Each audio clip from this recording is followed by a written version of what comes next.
Nothing about your life looks frozen.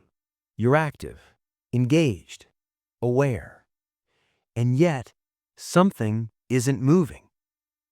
You keep telling yourself you just need more clarity, but the more you think, the heavier everything feels. Your mind rarely feels quiet. Even during simple moments, there's a background noise of thoughts. You replay what you said. You preview what could happen. You analyze what might go wrong. From the outside, this looks like intelligence, carefulness, responsibility. Inside, it feels tense. Every choice feels like it matters too much.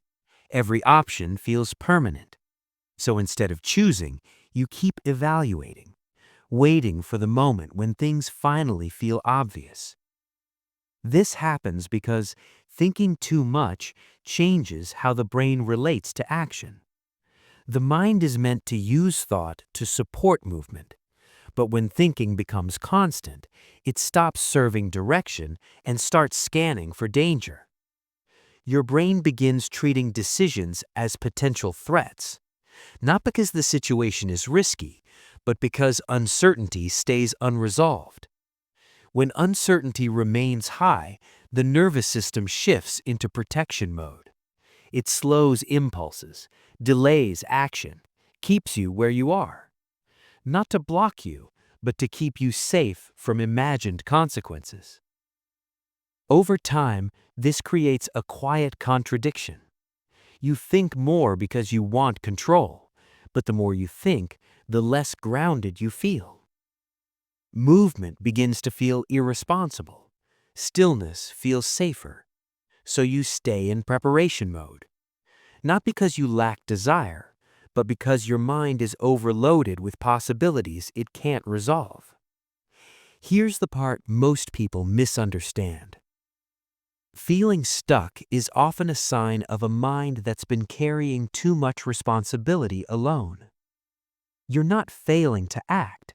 You're waiting for certainty that thinking can't actually provide. The problem isn't your thoughts. It's how much pressure you're putting on them to guarantee the future. When this becomes clear, something eases. You stop treating every decision like a final verdict on your life. You start noticing how often your mind jumps ahead of where you actually are. It starts when you recognize that movement doesn't require full certainty, just enough safety to take the next small step without solving everything at once. Not as discipline, not as effort, just awareness. If this feels familiar, your mind isn't broken. It isn't weak. It's been working overtime trying to protect you from getting it wrong. And sometimes, that's exactly what keeps you still. This isn't a flaw. It's what happens when thinking never gets a chance to rest.